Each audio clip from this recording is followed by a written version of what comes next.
All right, friends, I'm back to read the last chapter, chapter 5. And if you remember last time we were together, the boys were trying to figure out another way to scare the girls, but this time Humphrey is trying to find a way to scare the boys. Thumbs up if you think Humphrey's going to be able to scare the boys. Thumbs down if you think he won't. Let's find out what happens. All right, chapter 5, The Trouble with Monsters. It's a monster, Richie shouted. Run for your life, Art screamed. Help, Seth shrieked. They howled and yelled. They shouted and screeched. No matter how loud I screamed, I could never sound as loud as those boys. As I pawed the air and tried to look big, I heard footsteps running away from the tent. Help! Help! The shrieks moved toward Richie's house. The yard was quiet again. I relaxed and stopped acting like a monster. So boys were afraid of some things too. I hope the boys weren't too. If you see right here, there's Humphrey scaring the boys. I hope the boys weren't too scared, but I was glad that my plan had worked. Then I heard footsteps coming toward the tent. Eek! I squeaked. I knew it was probably just Mr. Hopper, but I didn't want to be caught outside of my cage. My friends might find out about my secret lock that doesn't lock, and if they did, they might decide to fix it. Then I'd be stuck in my cage forever and ever. So I dashed to my cage and pulled the door closed. What's going on out here? Mr. Hopper asked. He poked his head in the tent flap and looked around. The flashlight was still on, and so was the music. My shadow was on the wall, but now it was my shadow inside the cage. Mr. Hopper laughed when he saw it. I think I see what happened, he said. He left and came back again with Heidi, Gail, Saye, and Miranda. Are you sure it's safe out here? Heidi asked. I could hear those boys screaming from inside the house. Gail nodded. I saw them running across the yard. I'll show you what scared them, Mr. Hopper said. Humphrey cast a shadow on the wall of the tent. He took them around the outside of the tent. It looks huge, Miranda said. It looks like a lion in a cage, Saye whispered. But it wouldn't scare me, Heidi said. Me either, Gail agreed. Silly boys. The girls came back into the tent. I'm not afraid to be out here, Heidi said. Girls aren't afraid of anything, Miranda added. Girls aren't afraid of anything, the girls all repeated. It's funny, but I don't remember leaving the flashlight on, Heidi said, or the music. Saye, Gail, and Miranda didn't remember either. I didn't speak up and tell them I had turned them on. The girls stood between the flashlight and the side of the tent and made funny shadows, like pictures on the wall. Gail made a crocodile using her hands. I was just a little bit afraid when she snapped the crocodile's jaws. Miranda made a bunny rabbit with her hands. It had tall, floppy ears. Heidi made a dog. She wiggled her fingers, and his ears flopped.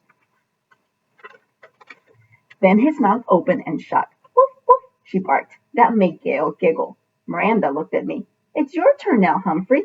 I got up on my tippy toes and raised my paws in the air like a monster. The girls saw my shadow and laughed and laughed. I guess girls aren't afraid of anything after all. When it was time for the girls to go to sleep, Heidi's parents came out to the tent. Mrs. Hopper tucked the girls into their sleeping bags. I settled down in my bedding. Now get some sleep, girls, Mrs. Hopper said as she left the tent. You too, Humphrey. Once we were alone, the tent was quiet, quiet, quiet. Outside the tent, things weren't so quiet. First, we heard something say, "Ooh, ooh." Gail sat up. What's that? She asked. An owl, Miranda answered. At least I hope it's just an owl. Then we heard a fluttering sound like wings. What's that? Heidi asked. Miranda sat up and looked around. It's the tent flap, she said. At least I hope it's the tent flap. It was quiet again, almost too quiet. I was feeling a bit nervous, so I hopped onto my wheel. Spinning always relaxes me. I forgot that my wheel makes a loud whirring sound. I don't notice it in the classroom where there are other noises, but in the tent it sounded unsqueakably loud. What's that? Gail asked in a frightened voice. I don't know, Miranda sounded even more frightened than Gail. It's just me, I squeaked. Listen to Humphrey, Saye said. He must have seen something. Heidi crawled out of her sleeping bag and stood up. That's it, she said. I'm sleeping in the house. Me too, Gail said. Me too, Miranda said. And me, Saye softly added. Me too, I squeaked. The girls quickly rolled up their sleeping bags. They took their flashlights, the lantern, and my cage back into the house. As Saye carried my cage across the yard, I could see that the tent in Richie's garden was dark. I was pretty sure the boys had also gone inside. And even though I didn't see any real creepy crawler creatures in the garden, besides the night crawlers, I was happy to sleep inside too. Heidi took me back to school on Monday morning. When Mrs. Brisbane saw us, she asked how the weekend had been. Great, Heidi answered. I had a camping night in the backyard with my friends. So did I, Richie said. Oh, Mrs. Brisbane replied. Were you scared to sleep outside? No, Heidi said. Girls aren't afraid of anything. Neither are boys, Richie added. They weren't exactly squeaking the truth, but I'm pretty sure they believed what they said. During class, Mrs. Brisbane asked, What's the opposite of frightened? Richie raised his hand and answered, Fearless. Later that night, I showed Og the friendship bracelet on my cage. Then I told him all about the creepy crawly camping adventure. He splashed in his tank and said, Boing, boing, boing, boing.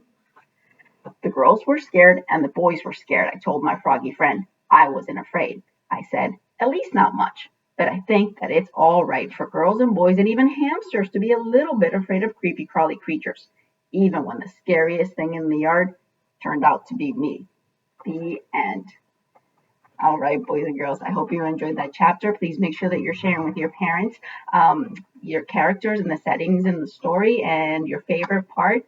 And then next time we see each other, I have another Humphrey book that we're going to read. All right, have a good day.